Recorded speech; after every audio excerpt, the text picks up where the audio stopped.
सबसे पहले हम मेड्यूसा गेज का यूज करते हैं तो फिफ्थ थंडर की स्पीड इतनी ज्यादा होती है कि मेड्यूसा गेज का अटैक उसे लग ही नहीं पाता और उसी के साथ ही फिफ्थ थंडर अपनी आइस टेक्निक का यूज करते हुए स्नेक क्वीन मेड्यूसा पर काफी ज्यादा एरो से अटैक कर देता है, मगर एल्डरवर्ल्ड वेनम भी इस अटैक से काफी ज्यादा इजीली बच जाते हैं, जिसे देखते ही फिफ्थ थंडर अपनी एक और टेक्निक का यूज करता है जो कि अल्टीमेटम लाइट होती है, जिसका सामना करने के लिए एल्डरवर्ल्ड वेनम अपने जेट स्नेक गॉड लाइट का यूज करते हैं, जो अटैक आल्सो काफी ज्यादा पावरफुल तो होता है, मगर एल्डरवर्ल्ड वेनम इसे ज्यादा देर होल्ड नहीं कर पाते और वो इस टेक्निक के अंदर आकर सप्रेस हो रहे होते हैं, जिसके साथ ही एल्डरवर्ल्ड वेनम कहते हैं मुझे ऐसा नहीं था लगा कि ये टेक्निक मेरी मेड्यूसा गेज को इतनी आसानी से ओवरकम कर सकती है। फिफ्थ थंडर की पावर भी अपने आप में ही काफी ज्यादा अमेजिंग है और ये काफी ज्यादा पावरफुल है, जिसके साथ ही हम देखते हैं एल्डरवर्ल्ड वेनम इस फ्रीजिंग अटैक के अंदर आकर कुछ देर के लिए रुक जाते हैं, क्योंकि अभी के लिए उन्हें डैमेज तो हुआ होता है, जिसकी वजह से उन्हें रिकवर करने के लिए कुछ देर का टाइम चाहिए। और इसी के साथ ही हम आते हैं एम्परर और मास्टर शाओ गैंग के व्यू पर काफी ज्यादा एरोस क्रिएट हो जाते हैं ताकि इनसे दोबारा से एम्परर शीबांग बच के कहीं भी ना जा सके।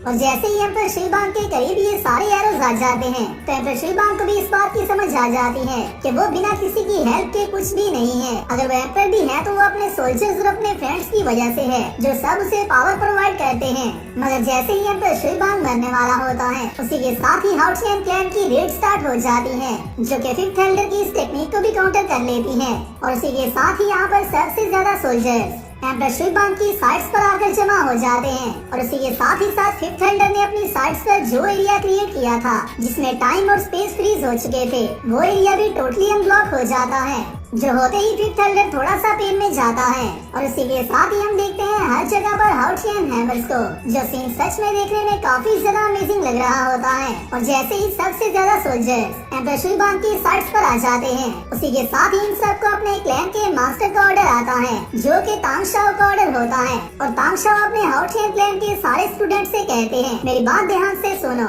हाउचियन फॉर्मेशन को एक्टिव करो, जिसके साथ जैसे ही हाउचियन फॉर्मेशन एक्टिव हो जाती है तो एम्परर शीबांग अभी के लिए टोटली सेफ पॉइंट पर आ चुका होता है, मगर उसी को देखते ही फिफ्थ थंडर काफी ज्यादा गुस्सा हो जाता है और दोबारा से इन सब पर अटैक करने के लिए आगे बढ़ने लगता है, मगर फिफ्थ थंडर के सामने उसकी सोच से भी बड़ा हाउचियन हैमर मौजूद होता है जो कि फिफ्थ थंडर के साथ जैसे ही टकराता है तो फिफ्थ थंडर उसकी माइट का सामना नहीं कर सकता, जिसकी वजह से फिफ्थ थंडर काफी पीछे आकर गिरता है और पीछे आते ही काफी ज्यादा परेशान होकर कहता है आखिरकार ये कौन है जिसने कि मुझे रोकने की कोशिश की है। जिसके साथ ही हम देखते हैं तांग शाओ को जो कि अपने क्लैन के स्टूडेंट्स के साथ मौजूद होते हैं, जिसे देखते ही एल्डर वेनम कहते हैं मास्टर तांग शाओ जिसका वॉर हैमर हमारे पूरे कॉन्टिनेंट में सच में सबसे ज्यादा अमेजिंग है और उसी के साथ ही ये हमारे पूरे कॉन्टिनेंट का अभी तक का सबसे ज्यादा लेजेंडरी हाउचियन क्लैन मास्टर है। तो मैं आप सबको यहाँ पर बताता चलूं तांग हाओ को उसका कैरेक्टर सबसे ज्यादा अमेजिंग बनाता है, मगर तांग हाओ तुम लोग यहाँ पर आ भी गए हो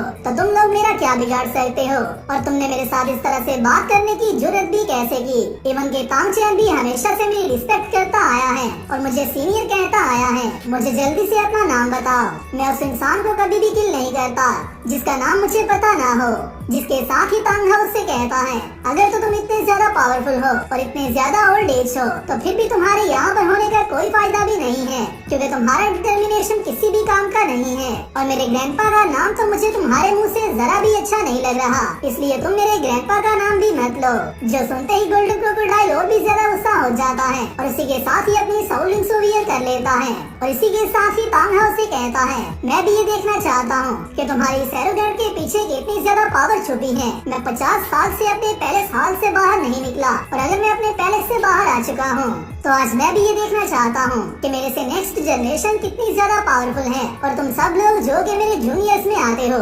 आखिरकार वो मेरा सामना किस तरह से करते हो। जिसके साथ ही गोल्डन क्रोकोडाइल दोबारा से अपनी सोल प्रोटेक्टिव बॉडी को एक्टिवेट कर लेता है जिसकी पावर अपने आप में ही सच में काफी ज्यादा अमेजिंग होती है, मगर ये सब देखते ही तांग हाओ हंसने लगता है और उसी के साथ ही तांग हाओ अपनी सोल रिंग्स को वियर करना स्टार्ट कर लेता है और जैसे